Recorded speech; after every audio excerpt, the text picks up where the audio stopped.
Would you look at that? The Samsung Galaxy S9 Plus here on Unbox Therapy. That doesn't make any sense. This phone is not out yet. It hasn't even been announced yet. So what is this box right here then? Well, it's what I think is a high quality knockoff of the eventual Galaxy S9. This was shipped to me from China. It's around $100 and I have 3 colors here. Look, it even has this Samsung logo at the top here. Do not accept if seal is broken, but like that's not even sealing anything. The font looks a little off. The real box for the S9 doesn't exist yet, so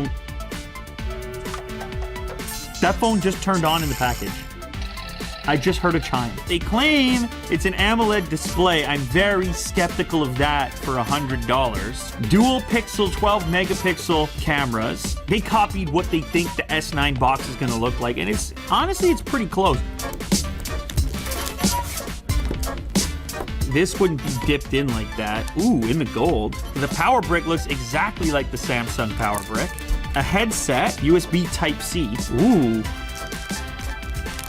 Reasonably high quality. Feels heavy enough. The thinking at this moment is that the fingerprint scanner is gonna move to this location here. There was a lot of criticism about the placement on the S8, S8 Plus because it was placed next to the camera and it was the same shape. This design here seems much better. It also looks like the dual lenses are recessed a little bit more into the body of the device. Could you grab me an S8? That's the old location and you can see it was next to the camera lens. Button layout is identical though. USB Type-C, headphone jack is still there, and a speaker. You can assume that they've gone in and tried to skin it as closely as possible. This is definitely not stock Android. It's meant to look like a Galaxy S9. The haptic feedback has a little more buzz to it. Since it is a $100 device, there's a little bit of lag there that's perceivable. You would not expect this to be a top performer, all things considered. Can't be OLED though. It's obvious now, this is definitely not OLED. From my angle, this display is very dim. You see, look at you got quite a bit of a bigger chin there. No one expects to see that in the finished product. How are you gonna get a bigger bezel? Now, never mind the camera, that's worth trying out too.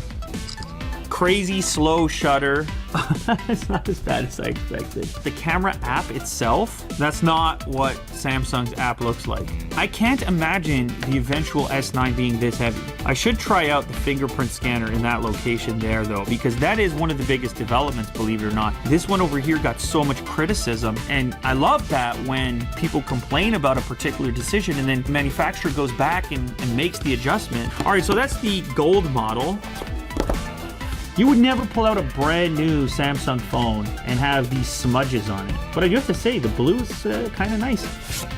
That's the black right there. It's pretty close to the regular S8 black. Look at how much of a fingerprint magnet the real deal even is. So these colors here are informed by the history of Samsung's color choices. I think they called this one champagne. But it's also worth noting that if this is the eventual design, it's kind of a more iterative one. It's not a huge adjustment to the previous version. It's not like they went back and tried to reinvent the wheel here. Of course, with glass, you also get wireless charging capabilities, and it just seems to be the direction that everyone's going in now. Now keep in mind, these are nothing but clones. This is speculation in a physical form. It would be unlikely for a manufacturer to do that unless they were fairly confident that this would be close to the eventual model. Of course, I do not recommend going to buy these things. These things are crazy sketchy. Let's try to play some YouTube here and see what happens. Get better battery life, we have to have bigger batteries. Not good. I want to play the speaker on the real one. Might as well. It's right here. Way better.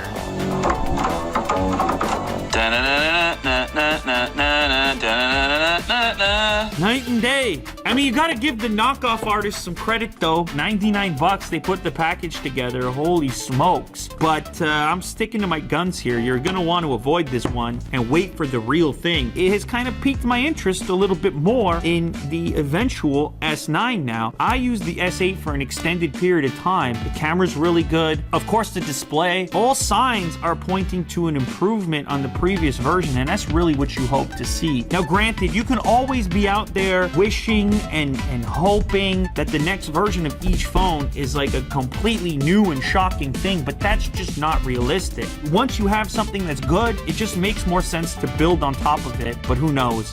The actual S9 or S9 Plus, it might be my favorite. We'll see. Can it knock off the Pixel 2 XL? If Samsung's implementation of the dual system is finally the killer implementation that everyone's always wanted, this phone could crush. I hope it's not $1,000 to start, but of course, time will tell. As I said, don't buy the clone. Kind of cool nonetheless.